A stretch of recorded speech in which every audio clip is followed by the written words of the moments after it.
Greetings everyone, Bruno Luce from GLB Productions. Thanks for joining us for this video.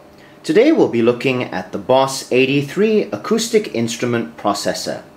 Boss described this as a go-anywhere floor-type effects processor for electric acoustic guitars designed especially for live performances. Now, as you'll see, this is one of the best designed and best thought out floor units available for acoustic guitar.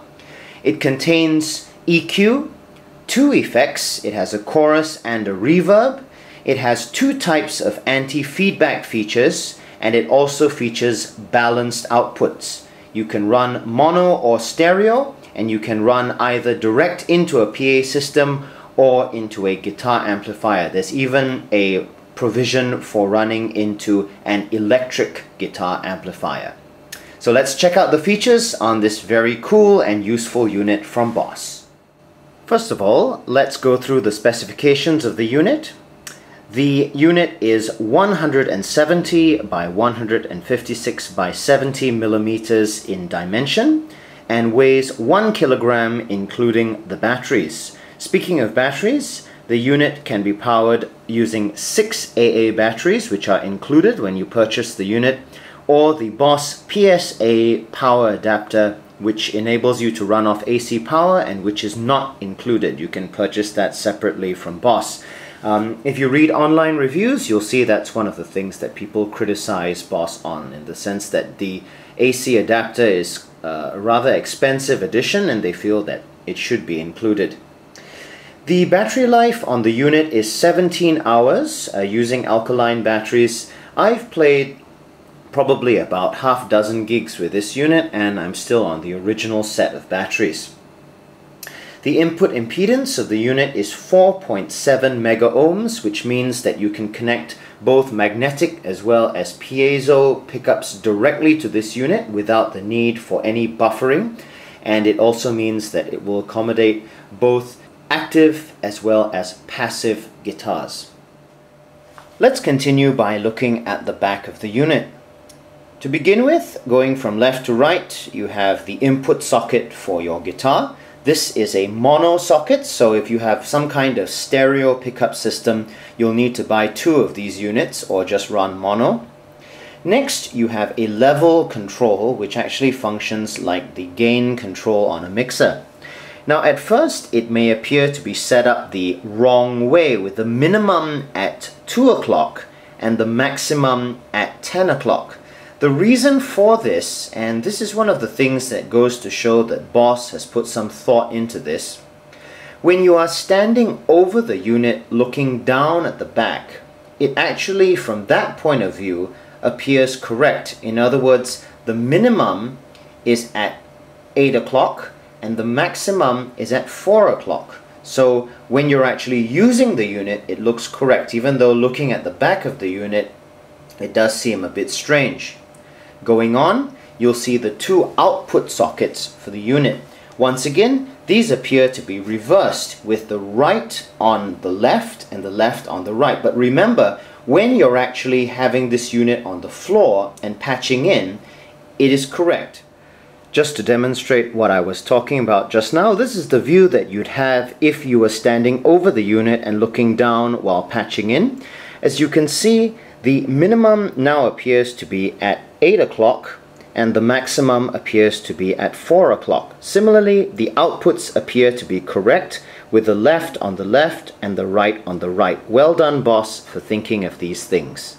You've also got a select switch. Now, this selects the operation mode of the unit, either mono or stereo. With the switch to the left, the unit is set to mono operation, with the right output being suitable for connection to an electric guitar amplifier and the left output being suitable to run a mono signal into your PA system or powered loudspeaker, as the case may be. With the switch set to the right position, the unit is set to stereo operation with left and right outputs to the PA system or some other, perhaps a stereo recorder or something like that. After that, you have a power switch. If you are running the unit off batteries, the unit will not power up unless there is something plugged into it. So even if the power switch is on, if you unplug from the unit, it automatically switches off in order to conserve battery power. After that, you have the input for the Boss PSA power adapter and a cord lock, which allows you to secure the cord for the power adapter so that it doesn't unplug when that drunk customer trips over your power cable. Now let's see how you would hook this unit up in a typical sound reinforcement live situation. To begin with, you would reach behind and switch the unit on. As you can see here, you would move the power switch to on. You would check to see that the level control is set at minimum, and then you would plug in the unit using a standard guitar cable. Obviously the other end is connected to your guitar. Now once I plug in, you will see that the power light comes on and the peak light begins to flash. Now the peak light flashing simply indicates the startup sequence for the unit. It's nothing to be alarmed of. Remember that if you are operating the unit on batteries, it will not switch on unless you plug something in. This is a safety feature to prevent the batteries being drained if you leave the rear panel switch on accidentally. This is the guitar that I'll be using for this review. It's my Takamine EF360GF Glen Frey signature model, which is a solid spruce top, rosewood back and sides dreadnought non-cutaway guitar. It's equipped with Takamine's proprietary palathetic pickup system, which is an under-the-saddle piezo pickup system connected to the CT4B2 preamp. For all of the testing that you'll see today, we will keep the guitar volume full and the EQ set completely flat.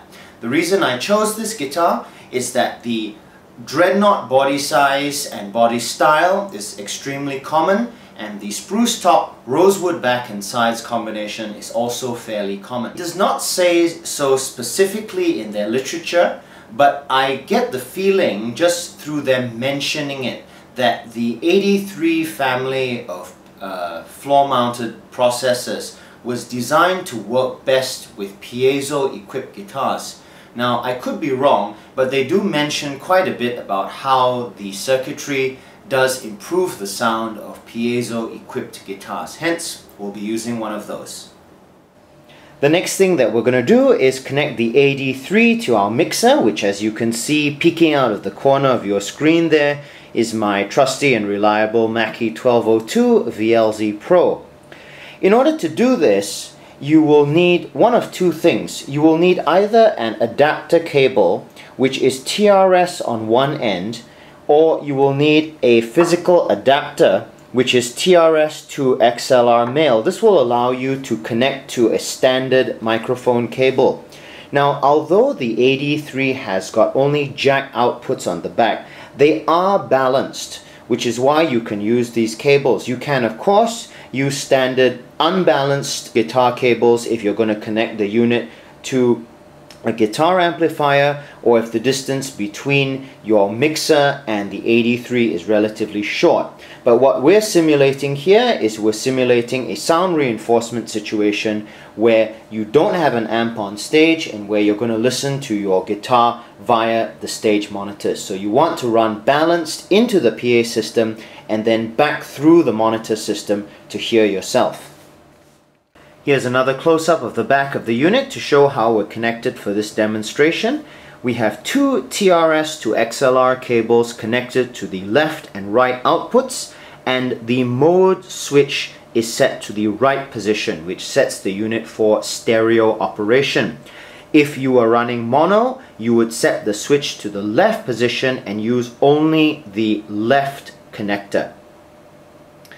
The cables run, as you can see here, into channels 2 and 3 of my Mackie 1202 VLZ Pro. Close-up of the mixer so that you can see the channel setup. The low-cut filter is off. In a real-world situation, you'd probably switch it in for acoustic guitar, but because this is a demonstration, I'd like you to hear the full range of effects and EQ that we will be presenting. Note how low the trim control is set. The AD-3 produces a near line level signal. In other words, it's much hotter than a typical microphone. So the trim control has to be set very, very low to compensate. If this is an issue, you might try running the output of the AD-3 into a passive stereo direct box. This would drop the signal to mic level and you'd be able to set the trim control higher, probably 12 to 1 o'clock. The EQ on the channels is set completely flat. Channel 2 is panned hard left and channel 3 is panned hard right, and the gain controls here are set to unity gain. If you were running mono, you'd obviously use just one channel and you would pan that channel center or however you'd like your acoustic guitar placed in the mix. You'll be listening to the output of the mixer. There is no additional compression or other forms of processing, although the video camera does have a limiter on its input to prevent distortion of the audio. Now let's begin our demonstration. To begin with, I'm going to play you a short fingerstyle and then a short strumming passage with the guitar connected directly to the mixer, bypassing the AD-3. This is to show you the real tone of the guitar without any of the AD circuitry in the way. This is what it sounds like.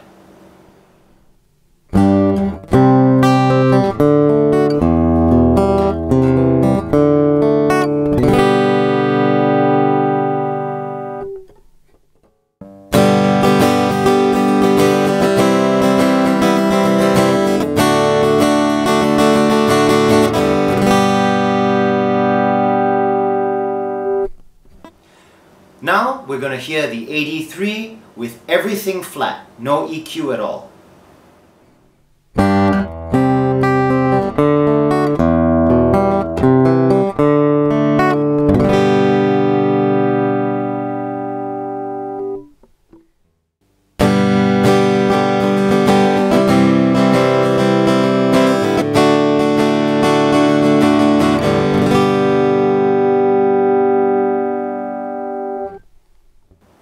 Now to my ears, those two do not sound the same.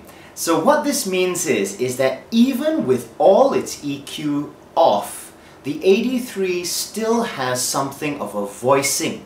And I think that what the engineers at Boss have done is that they have tuned the tone of the AD-3 to better suit piezo pickup equipped guitars. So if you hear the sound through the AD-3 is a little bit warmer and maybe a little bit less harsh than the sound directly into the mixer.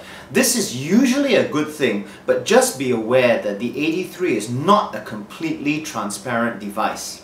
Now let's go on and hear some of the EQ settings from the AD-3. Now we're going to demonstrate how the EQ sounds. If you look at the instruction manual that is provided, you can see that the engineers at Boss have designed the unit with what we call asymmetric EQ, meaning that the boost and cut frequencies, as well as the width of the curves, is different. So when you boost the EQ, the bass operates at 100 Hz and the treble at 6.3 kHz. This allows you to add warmth or bite, as is labeled on the unit. When you cut, you can see that you get a very narrow cut, and the bass is located at 400 and the treble is at 1 kHz. These are actually common feedback frequencies as well as problem frequencies for the acoustic guitar. Cutting at 400 Hz allows you to remove bloom or woofiness from the sound, and cutting at 1 kHz allows you to remove harshness. Now, as a sound engineer, this to me makes a huge amount of sense because the frequencies have been well chosen and the EQ, as you'll see, actually sounds quite decent. One of the other things about the EQ is that you'll notice that the amounts of cut and boost available are different. According to this diagram, you have 14 dB of boost, which is a lot, and apparently as much as 20 dB of cut. The manual does not actually say how much boost and cut are available, so you'll need to use your ears as we go through this demo. So going back to the unit, the first setting that we'll hear is with the bass boosted to 2 o'clock.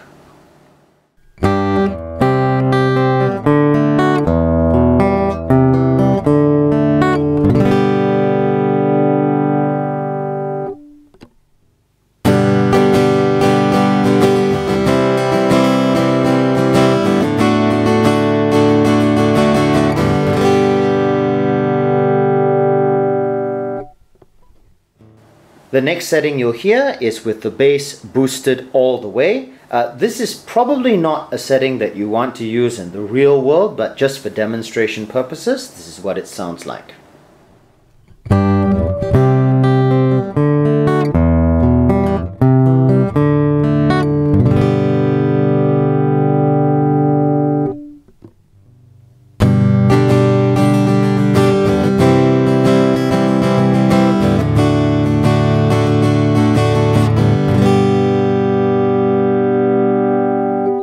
The next setting you'll hear is with the bass cut to 10 o'clock.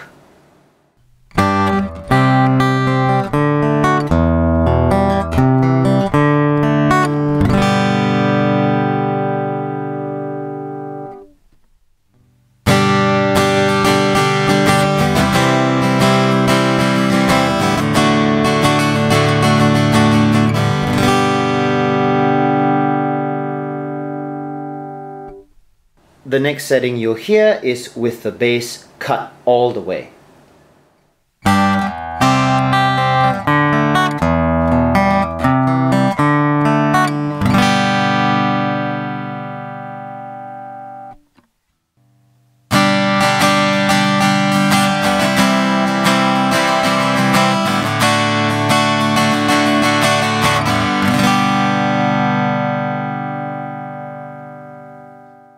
Now we'll move on to the top or treble knob. The first setting that you'll hear is with the treble boosted to 2 o'clock.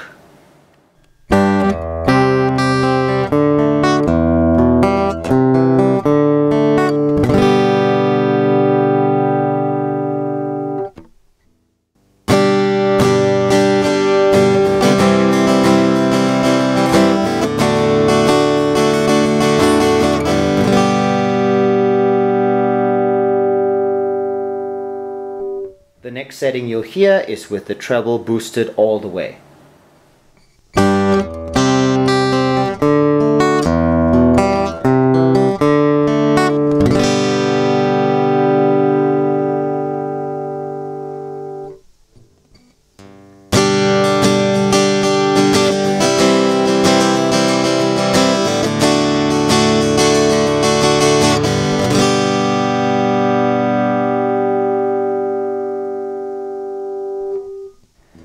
We'll now hear the treble cut to 10 o'clock.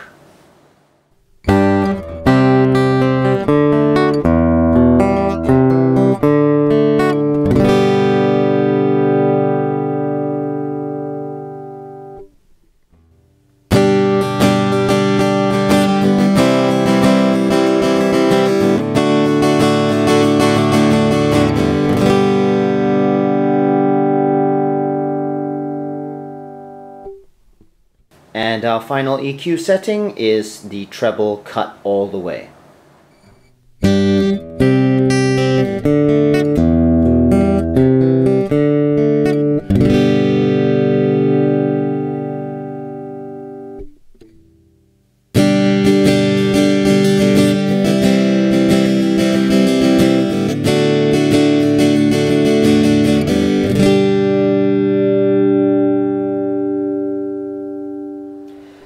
We'll now move on to demonstrate the chorus and reverb sections of this pedal.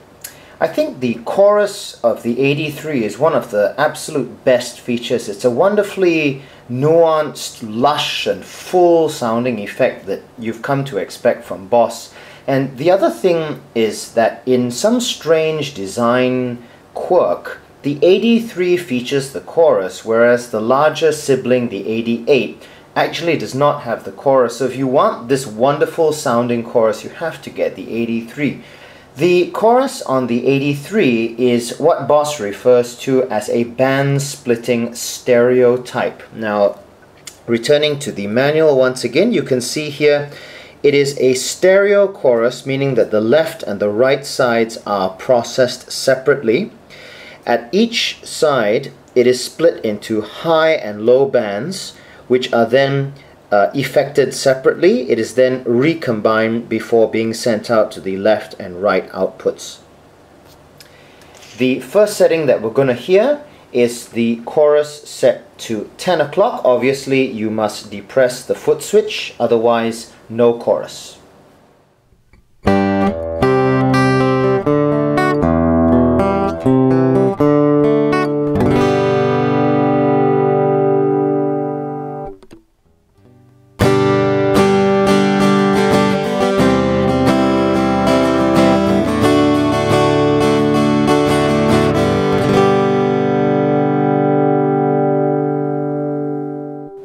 The next setting that we're going to hear is the chorus set to 2 o'clock.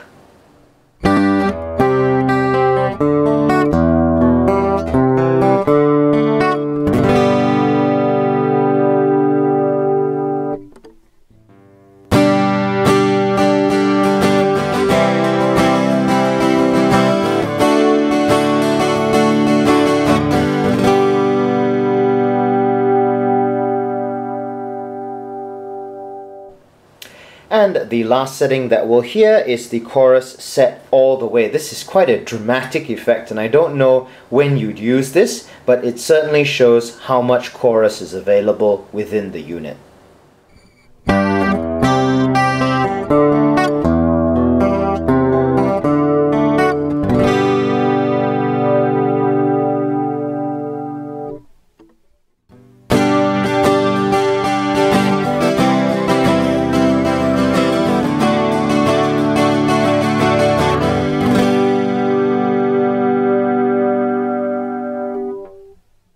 We'll now listen to the reverb available on the AD-3. According to the owner's manual, the reverb is optimized for acoustic guitar. They don't actually tell you what sort of reverb they give you, but to me it sounds like a cross between a large room and a sort of hall reverb.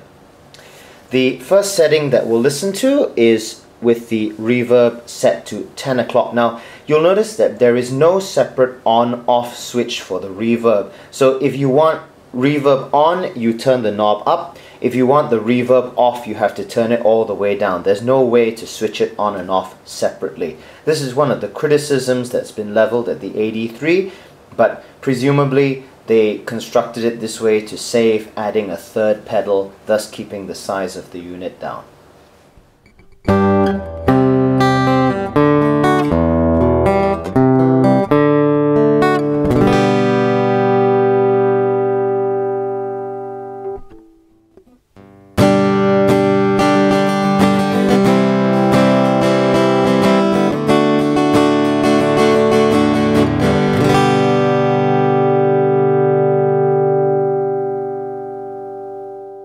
We'll now listen to the reverb set to 2 o'clock.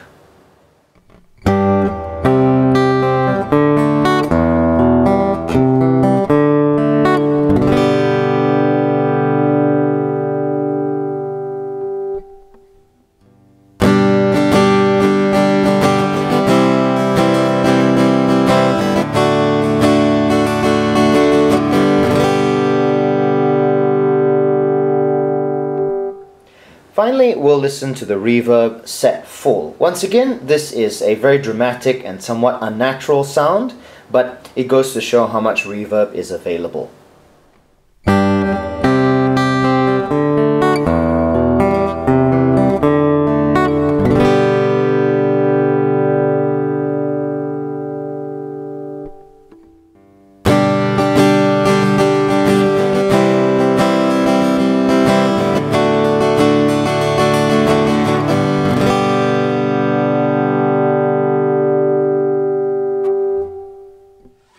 The last feature of this unit, which we will discuss rather than demonstrate because I don't wish to deafen myself, is the two anti-feedback features. You have an anti-feedback knob, which is a manual anti-feedback feature, and you have the automatic feedback pedal.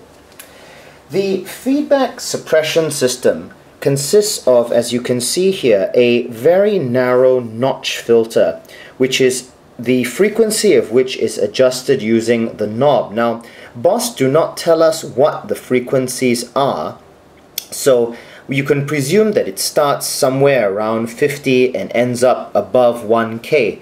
The idea being that if your guitar begins feeding back during the concert, you simply adjust the knob. You would adjust this knob until the feedback goes away. Now, in practice, I find this to be quite transparent. The only problem is that you can hear it, and like all EQ, it will take away from the frequencies that your instrument produces. Boss advised setting this up beforehand, so presumably what you would do is you would turn your guitar up until it fed back and then adjust this knob to find where the problem frequency was and memorize that position for later application. The anti-feedback auto is what I refer to as the panic button. When you stomp on that pedal, it applies 3 very, very narrow notch filters to kill the feedback as soon as possible. Now, I've actually used this, and I can report to you that it is very, very effective in killing the feedback, but it is also very effective in killing your tone. So I would use this as an emergency effect only, or rather as an emergency measure. It will kill the feedback. It's extremely intelligent, and the feedback will die within 1 or 2 seconds. But again, it will thin out your tone, and it will take away from the low and low mid-range of the instrument.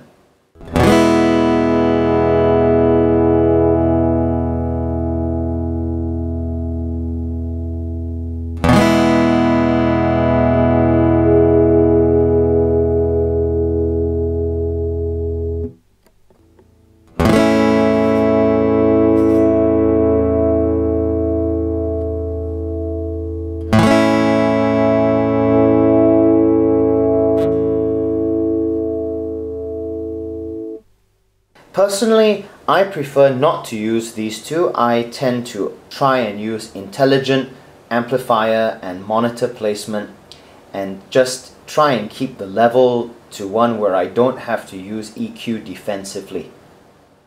So that's my review of the Boss AD-3 acoustic guitar processor. As you can hear, it is a very good sounding unit. It has many useful features. It has 2 great sounding effects, and it has tools to help you out when the feedback monster arrives. As we know, the unit is not completely transparent sounding. It will color the tone of your guitar just slightly, but fortunately it colors it in a very sensible and very good sounding way. The unit is built like a tank and is designed to give many useful years of service. The power adapter is not included, which is a little bit of a downside, but 6 AA batteries do seem to give a fairly decent lifespan. The only accessory that I would add to this unit, apart from a decent carrying case, because there isn't one, would be a high quality passive stereo direct box, which could be used to drop the output of the unit to mic level in case you were connecting to a PA system where that gave you a better signal to noise ratio. Thanks everyone for watching. This is Bruno Luce for GLB Productions. Thanks a lot. I'll see you again soon.